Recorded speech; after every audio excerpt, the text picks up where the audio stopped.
Assalamualaikum warahmatullahi wabarakatuh. Bismillah walhamdulillah wassalatu wassalamu ala sayyidina Rasulillah wa alihi wa sahbihi wa mawala wala haula wala quwata illa billah. Hadirin jamaah yang dimuliakan oleh Allah Subhanahu wa taala, di antara hal yang harus kita ketahui adalah bagaimana sirah perjalanan Nabi kita Sayyidina Muhammad sallallahu alaihi wasallam. Karena di dalamnya terdapat ibrah dan pelajaran yang sangat penuh dengan hikmah dalam kehidupan kita semua. Alhamdulillah kita telah membahas peristiwa yang terjadi pada tahun yang pertama, di tahun yang kedua dan ketiga setelah perjalanan hijrah Nabi kita Sayyidina Muhammad sallallahu alaihi wasallam. Mudah-mudahan dari setiap peristiwa yang terjadi mendatangkan keberkahan kepada kita semua. Dan kita memasuki apa yang akan kami sampaikan pada peristiwa yang terjadi di tahun keempat setelah hijrahnya Nabi kita Sayyidina Muhammad sallallahu alaihi wasallam. Bahwa pada tahun keempat setelah hijrah Nabi kita Sayyidina Muhammad sallallahu alaihi wasallam terjadi beberapa peperangan. Yang pertama, peperangan Bani Nadir. Yang kedua, peperangan Zatir Riqa. Yang ketiga, peperangan Badril Akhirah. Tapi itu semua tidak terjadi peperangan kecuali perang Bani Nadir.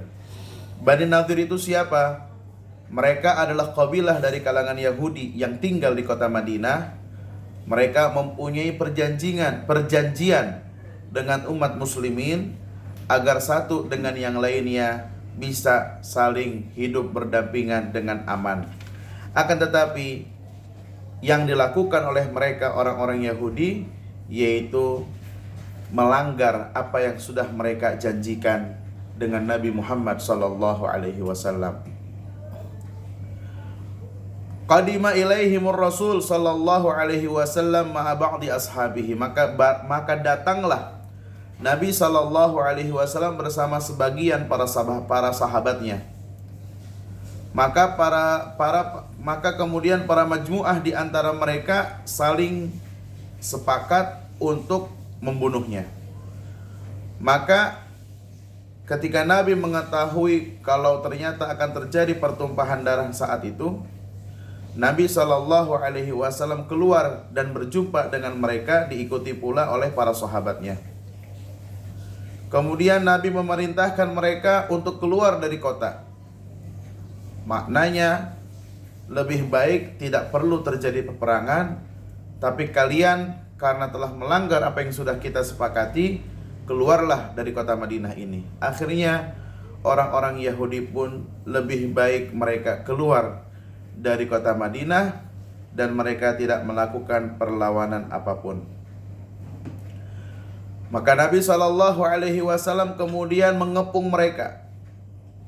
Kemudian mereka meminta untuk keluar, diizinkan oleh Nabi SAW. Orang-orang Yahudi itu keluar dengan membawa harta mereka. Mereka bawa istri mereka dan juga anak-anak mereka, secukup apa yang dapat dipanggul oleh unta sebagai kendaraan mereka. Jadi tidak semua yang bisa mereka bawa karena keterbatasan kendaraan yang mereka punya. Maka selebihnya itu menjadi ghanimah, harta yang ditinggal dan menjadi rampasan perang yang kemudian menjadi haknya kaum muslimin setelah peperangan itu selesai. Mudah-mudahan Allah Subhanahu wa taala menguatkan iman Islam kita. Kita pun juga punya janji dengan Rasulullah sallallahu alaihi wasallam yang harus kita tunaikan, yang harus kita jalankan, dan jangan sampai kita sendiri yang melanggarnya. Mudah-mudahan kita semuanya diberikan selalu taufik oleh Allah Subhanahu wa taala. Amin ya rabbal alamin.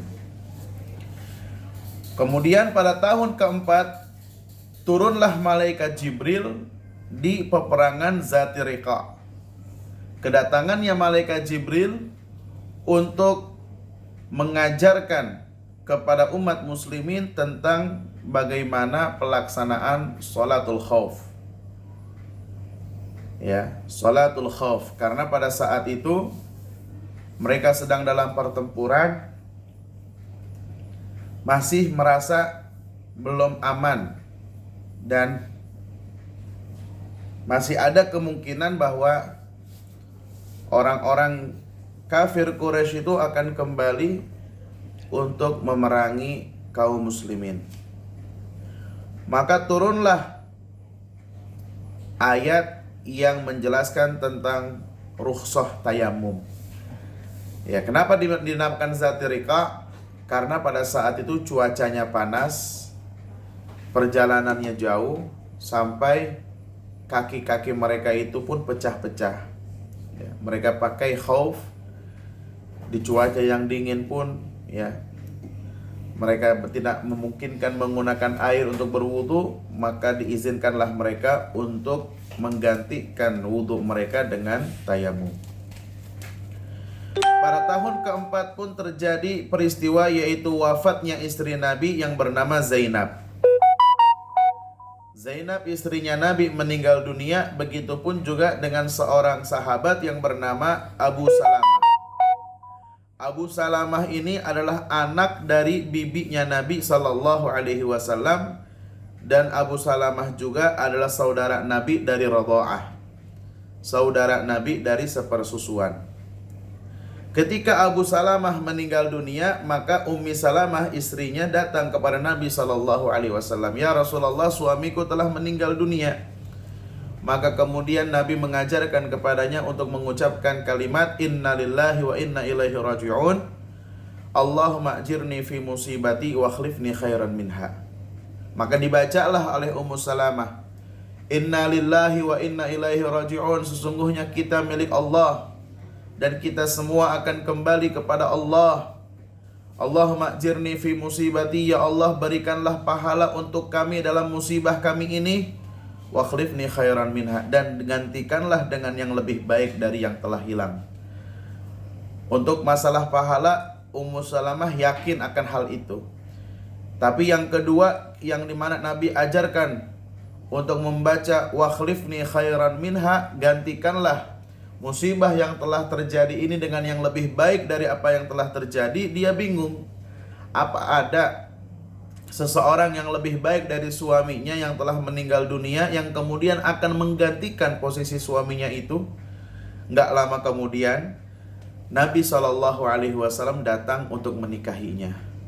Maka ketika itu pun beliau bahagia karena apa? Mendapatkan pengganti dari suaminya yang lebih baik, yaitu Nabi kita Sayyidina Muhammad sallallahu alaihi wasallam.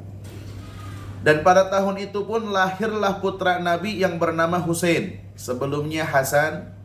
Sekarang pada tahun keempat lahirlah Sayyidina Husain, cucu Nabi sallallahu alaihi wasallam, dari ayahnya Sayyidina Ali, dan ibunya bayi itu adalah Sayyidatina Fatimah, putri Nabi sallallahu alaihi wasallam. Yang dimana Sayyidina Husain mempunyai rupa yang hampir mirip dengan Nabi Sallallahu Alaihi Wasallam. Kemudian Nabi Sallallahu Alaihi Wasallam memerintahkan seorang sahabat yang bernama Sayyidina Zaid bin Thabit, Sayyidina Zaid bin Thabit, untuk mempelajari bagaimana cara baca tulisannya orang-orang Yahudi. Tujuannya, apabila Nabi ingin menuliskan surat untuk mereka, maka dituliskanlah surat itu oleh Zaid bin Thabit. Dan apabila mereka mengirimkan surat, maka dibacakanlah surat itu oleh Zaid bin Thabit kepada Nabi Muhammad SAW. Sebagaimana yang kita ketahui bersama, bahwa Nabi SAW an-Nabiyul Ummi, seorang Nabi yang tidak bisa membaca dan tidak bisa menulis.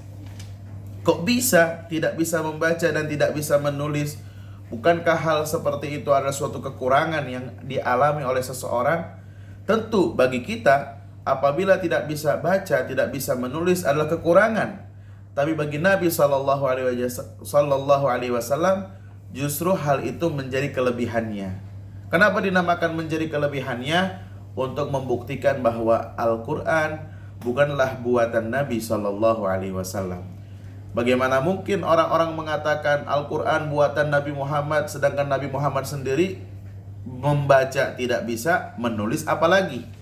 Itu menunjukkan bahwa Al-Quran betul-betul wahyu dari Allah Subhanahu wa ta'ala. Mudah-mudahan Allah Subhanahu wa ta'ala memberikan taufik dan hidayah kepada kita semua.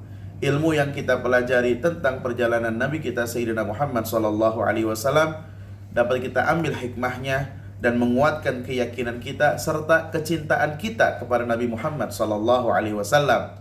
Kalian tidak rugi jika kalian cinta dengan Rasulullah. Kenapa? Anta ma'aman ahbabta. Kalian akan bersama orang yang kalian cintai. Yang rugi kalau menjadikan kecintaannya kepada seseorang